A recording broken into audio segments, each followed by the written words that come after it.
स्वास्थ्य व्यवस्था, चिकित्सा व्यवस्था जो अंग्रेज छोड़कर गए थे वही की वही है। हमारे देश की एक भी व्यवस्था नहीं बदली है सिवाय एक नाम बदलने के, कि जहां पहले माउंटबेटन का नाम होता था, कर्जन का नाम होता था, लिलिथगो का नाम होता था, वॉरेन हेस्टिंग्स का नाम था, क्लाइव का नाम था, वहां पर अब हमारे हिंदुस्तान के कुछ देशी नाम आ गए। व्यवस्था सब की सब वही है।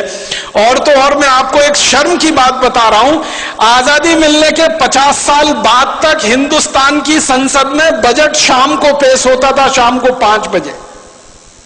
आजादी मिलने के 50 साल बाद तक। क्यों? जब हमारी संसद में शाम के 5 बजते हैं तो लंदन की संसद में सवेरे के 11:30 बजते हैं। ब्रिटिश संसद में सवेरे 11:30 बजे किसी को सुनना हो बजट तो अंग्रेज सुन सके, इसके लिए आजादी मिलने के 50 साल बाद तक, सन 1997 तक बजट शाम को 5 बजे आता रहा। इतनी गुलामी में यह देश रहा है, इतनी गुलामी। अंग्रेजों ने वंदे मातरम को बैन कर दिया था हमारे देश में। आजादी मिलने के 50 साल बाद तक हमारे देश की संसद में वंदे मातरम नहीं गाया जा सका। ये शर्म की बातें हैं हम सबके लिए। तो इसलिए हमारा मानना है, कम से कम मेरा तो मानना है, आजादी आई नहीं है, स्वतंत्रता मिली नहीं है, सत्ता का हस्तांतरण हो गया, गोरे अंग्रेज चले गए, काले अंग्रेज आ गए, देश वैसे ही चल रहा है, व्यवस्था वैसे ही चल रही है। इसलिए न किसानों की हालत सुधरती है, न मजदूरों की हालत सुधरती है, न गरीबों की हालत सुधरती है, न मजलूमों की हालत सुधरती है। क्योंकि ये व्यवस्था जो आज चल रही है ये तो अंग्रेजों ने बनाई थी लूट के लिए, खसोट के लिए, बर्बादी के लिए। आजादी मिलने के बाद अगर व्यवस्था वही चलेगी और आप ये कहो लूट ना हो, तब तो ये होने वाला नहीं है। लूट तो इस व्यवस्था का मुख्य आधार है। पहले अंग्रेज लूटते थे, अब हमारे ही काले अंग्रेज लूटते हैं इस देश को।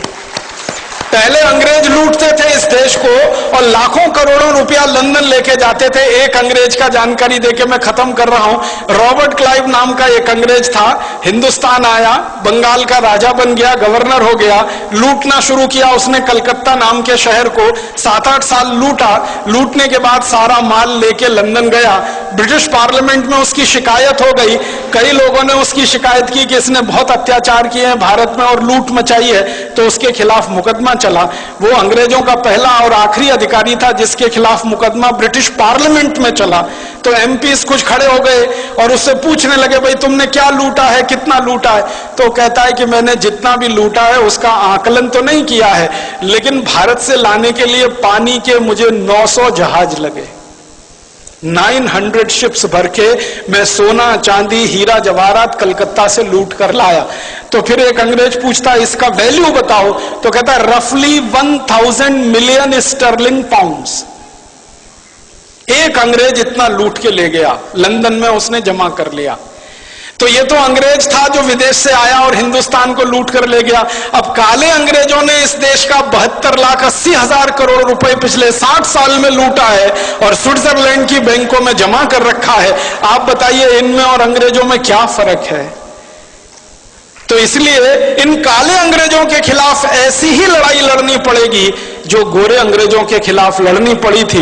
इन काले अंग्रेजों को हिंदुस्तान से ऐसे ही भगाना पड़ेगा जैसे कभी अंग्रेजों को भगाना पड़ा था, और इस व्यवस्थाओं को खत्म कर देना पड़ेगा जो अंग्रेज हमारे यहां छोड़कर चले गए हैं।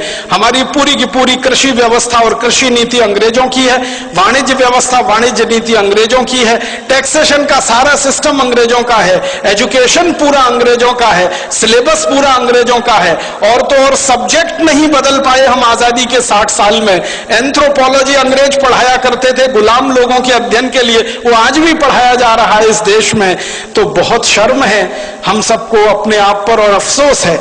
इसलिए हमें स्वदेशी की बात, स्वावलंबन की बात फिर कहनी पड़ रही है आजादी के 62 साल में। और एक अधूरी लड़ाई जो छूट गई 1947 15 अगस्त में, वो अधूरी लड़ाई को हमें पूरा करना है। स्वतंत्रता हमें लानी है, स्वराज्य की स्थापना हमें करनी है, स्वदेशी को लाना है, स्वराज्य और स्वदेशी को लाकर ऐसा एक तंत्र बनाना है जो सुजलाम सुफलाम भारत का प्रतीक बने। ये बोलकर आप सभी का आभार, बहुत धन्यवाद।